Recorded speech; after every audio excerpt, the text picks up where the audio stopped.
Kalau pemerintah sendiri, pemilu ini akan jalan, ya, akan jalan. Kita akan melawan habis-habisan keputusan itu, karena putusan itu salah kamar. Ibarat misalnya Pak Robikin mau kawin, jadi sudah memperkuat akte perkawinan di pengadilan. Itu kan harusnya ke pengadilan agama, tapi masuknya ke pengadilan militer. Kan tidak cocok. Sama ini urusan hukum administrasi kok masuk ke hukum perdata. Ada main mungkin di belakangnya. Iyalah, pasti ada main. Pasti. Oleh sebab itu saya katakan tadi, ini bukan soal independensi hakim. Kalau hakim tuh tidak bisa diganggu gugat. Tapi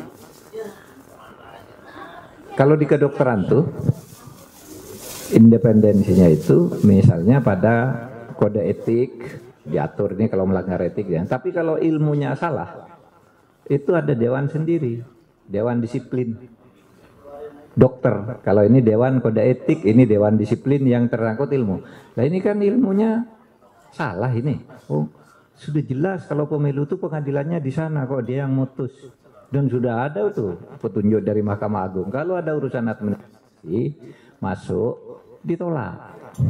Kalau ketika peraturan Mahkamah Agung itu keluar sudah ada kasus yang sedang diperiksa, itu nanti diputus, tapi putusannya bukan wewenang pengadilan umum. Sudah ada tuh Perma nomor 2 tahun 2019. Sehingga ya kita terus saja, dan saya katakan kalau pemerintah sih akan terus jalan dengan persiapan ini, dan bahkan kemudian kalau mau ini, karena ini salah kamar, ya diabaikan aja. Kalau sudah naik banding kalah lagi, diabaikan aja. Karena ibarat begini, saya memutus nih, Pak Mahfud harus mengembalikan tanah kepada Pak Andin Sufihara dengan alamat Jalan Jati nomor 326, sertifikat nomor sekian. Ternyata tanah dengan sertifikat nomor itu bukan ada di Jalan Jati, tapi ada di Jalan Pisang, jauh. Nah itu kan bisa dieksekusi.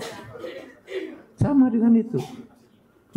Ini salah dong alamatnya. Sudah diadili di PT UN kok masuk ke sini gitu. Nah ini pernek-pernek pemilu yang akan mewarnai perjalanan kepemiluan kita ke masa depan dalam waktu dekat ini. Mungkin malam ini masih ribut, besok masih ribut dan seterusnya. Tapi saya sudah kontak KPU, ya lakukan 2 perlawanan. KPU tempuh jalur hukum banding, yang lain teriak bahwa ini tidak ada tempatnya, tidak bisa dieksekusi karena bukan bidangnya. Kayak orang misalnya menyatakan hari ini saya memutuskan pengadilan bahwa imam, misalnya Imam Marsudi dinyatakan bercerai dengan istrinya, gitu. Padahal istrinya tidak gugat, dia tidak gugat. Yang gugat orang lain, kan nggak bisa dieksekusi. Ya kira-kira itulah gambarannya soal putusan ini sekarang, gitu.